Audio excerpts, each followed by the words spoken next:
the full stop, and how to avoid comma splicing. Are you unsure about how to use full stops?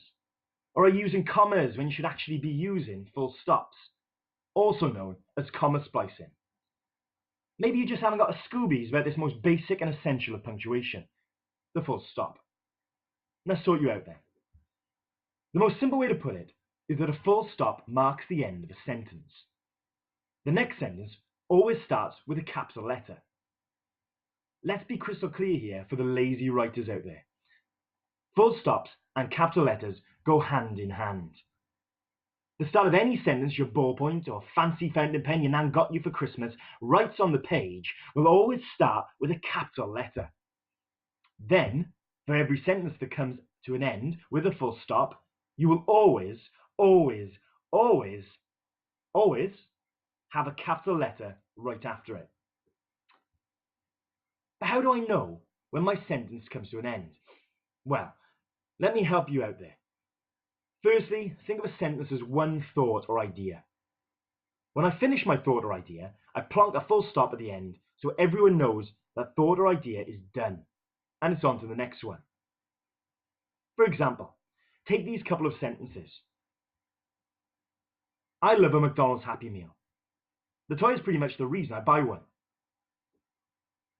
So, as you can see, the first sentence is my first thought about how much I'm in love with McDonald's, which is the reason I'm on the treadmill constantly, obviously. Amazingly, I had another thought, which is my second sentence, which is about my enjoyment of those cool little toys that pop into your brown paper bag that you only got because you're going to give it to your little brother. Liar. You're definitely keeping it. Who cares if you're 16 and still love playing with Transformers? I'm not judging at all. Okay, feel a little clearer about the full stop? How about comma splicing, or not mixing up full stops and commas? Now, some people, not naming names, may use a comma to separate, or maybe in their funny little minds, join together these two sentences that we just gave as an example. Just stop right there. Commas do not join two sentences together. They never have and they never will. This is what we call comma splicing.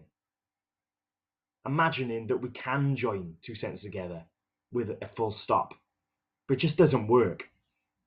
If you do want to join two sentences or thoughts together, then use a conjunction like a sane person. Sometimes your teacher may refer to conjunctions as connectives. There are loads of conjunctions you could use, such as and, but, or, and not forgetting my personal favourite, because I like explaining things, obviously.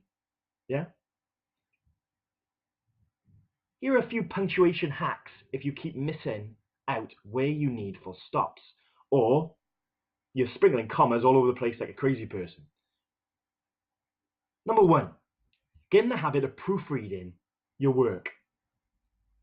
If you read your completed paragraphs back to yourself, either so you can hear your voice in your head, or even mumble it aloud, then you should hear when a sentence should naturally end.